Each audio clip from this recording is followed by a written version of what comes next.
Is WrestleMania back with another episode? Join us now as WrestleMania looks at the 12th April edition of the Blue Brand, as well as the wildest wrestling news stories you need to know, including, is the Bloodline about to blow up? Jon Moxley makes history, Rock planning out match with Cody, what's next with Natalya with her contract expiring, and more. As always, we won't recap the matches, but look at the good, the bad, and the downright ugly. The good. Losing has consequences. Losing has consequences. Words of wisdom from the Bloodline's wise man Paul Heyman that Solo Sikoa quickly captured for his use. Solo's actions were the electric shock the Bloodline storyline needed to snap back. Tama Tonga's unexpected appearance was fantastic, and best of all, the WWE kept fans in the dark about just what is going on and who the tribal chief is. The Rock and Roman Reigns are gone for now, but it looks like fans have plenty of reasons to tune in for the Bloodline. New champs victory laps. Tonight's Blue Brand gave its champions time to revel in their wins, whether they were new champions or US champion Logan Paul retaining. The wrestlers' respective promos connected them with their fans, such as Cody and Bayley's promos, or is it legal? Does it smell? You don't have to smoke it, do you? Is it actually for people? Angered the fans, A-Town Down Under and Logan Paul.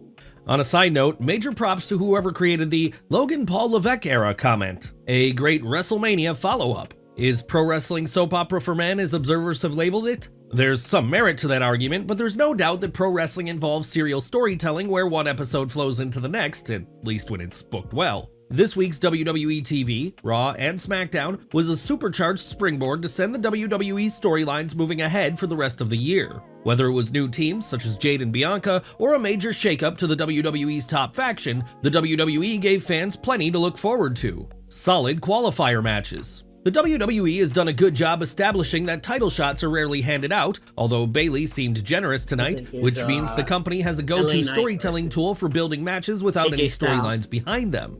However, that doesn't mean that the matches aren't entertaining, nor does it mean storylines can't be incorporated into them, as seen by LA Knight and AJ Styles ending up as finalists. Cargill-Bianca team is good for both. Jade Cargill and Bianca Belair as a team? More please. On paper, Bianca Belair shifting to the tag division may seem like a step down, but it's actually good for her and Jade. Jade Cargill is still learning the WWE style, and pairing her with a pro like Bianca Belair should help Cargill improve more than she would as a singles performer. Finally, the team sets things up for an eventual feud between Cargill and the EST, a feud that should be nothing short of spectacular. Tiffany Stratton is over AF.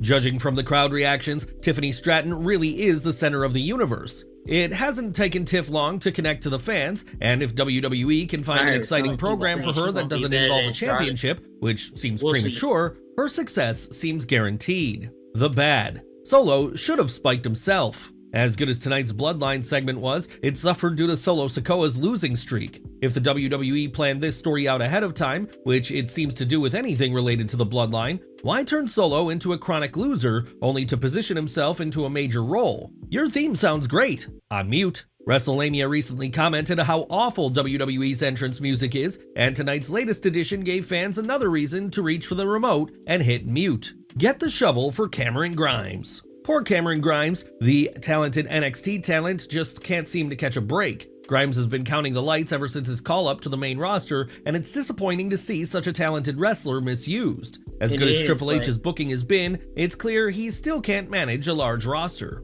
The downright ugly. Nothing ugly, as SmackDown exemplified everything a show should do after WrestleMania. It's clear WWE isn't resting on its laurels after an epic mania, which should make for some exciting action as things head into summer. So that's pretty good. Probably won't get millions of views on a regular match.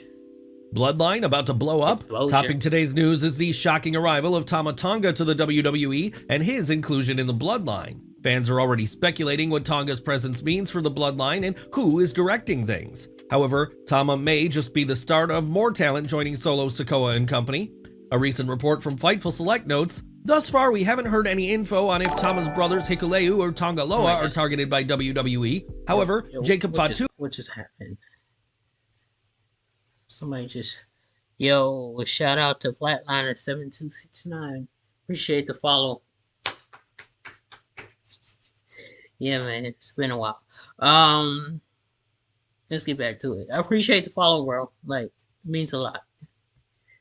I just wanted to stop who and has say been that. signed by WWE and was backstage at WrestleMania. One idea that had been floated internally as a possibility was Fatu teaming with Tama Tonga. Their fathers, Haku and the Tonga Kid, teamed together in the 80s as That'd the be nice. Islanders. Jacob Fatu's arrival is imminent, but will he join forces with Solo or perhaps help Jimmy Uso? The internet wrestling community is already buzzing about a possible Bloodline Civil War Part 2 and how Roman Reigns will fit into things. WWE relaxing rules on He could be the language. good guy. It's a new era in Or WWE, the and guy. whether you call it the Triple H era, the Renaissance era, or the why'd it take so long to get rid of Vince era, there are clear changes to the WWE product, including the use of more profanity. That was However, just how far should fans expect wrestlers to go with their use of so-called salty language? Dave Meltzer commented on this in the latest Wrestling Observer newsletter. There's a recognition in WWE that going further in the direction of allowing top talent to not adhere to PG guidelines will draw a younger audience, as it did 25 years ago, but they also don't want to be in a position where sponsors are squeamish, so it's a balancing act.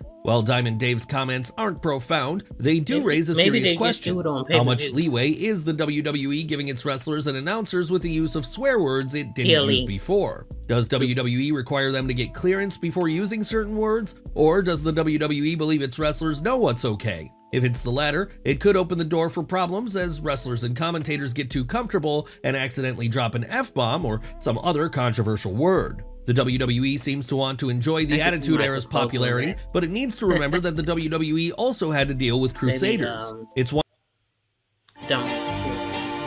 Just swearing up and down. Paul might be like, chill, Michael.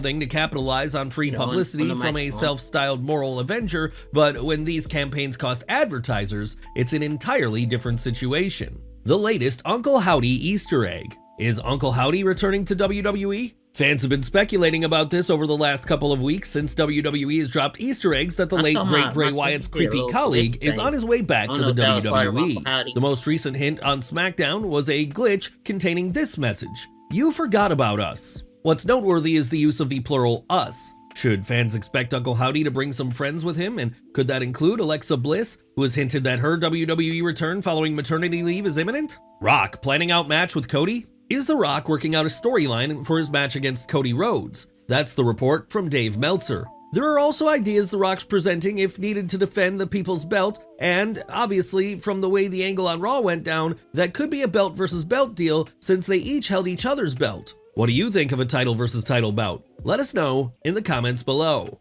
Jon Moxley makes history. Jon Moxley has made history. While Moxley didn't would show be up at cool, though. WrestleMania 40 as some fans expected when the Shield's music played, Mox did something no one else has ever achieved. Moxley defeated Tetsuya Naito at Windy City Riot to capture the IWGP World Heavyweight Championship. This makes Mox the first wrestler to have held the WWE, AEW, and IWGP championships. John was his usual humble self going into the match as he remarked, "In all likelihood, I'll probably only get one shot at the IWGP championship in my entire life. That's fine, I'm only gonna need one."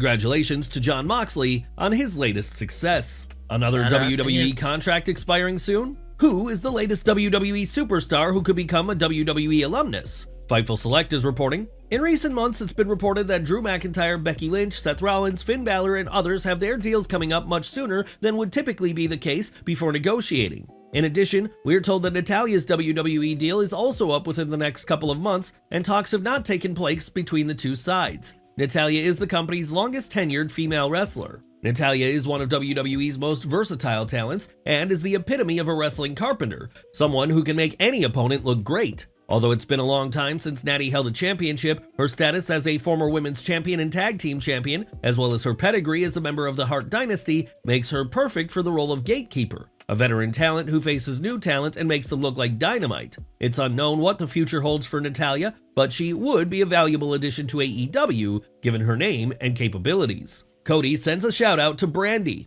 Last but not least, Cody Rhodes' SmackDown promo featured a short shout out to his wife Brandy. In case you missed it, Cody remarked, I didn't "Who the even hell watch. told you tonight was open mic night, bitch?" This was a throwback to an episode of Dynamite where Brandy Rhodes confronted Jade Cargill and uttered those words. What do you think of Cody's comments? Well guys, there you have it, WrestleMania's look at the 12th April edition of SmackDown, as well as the wildest news, stories, and rumors you need to know in wrestling. Be sure to leave your comments, and don't forget to subscribe. For watching.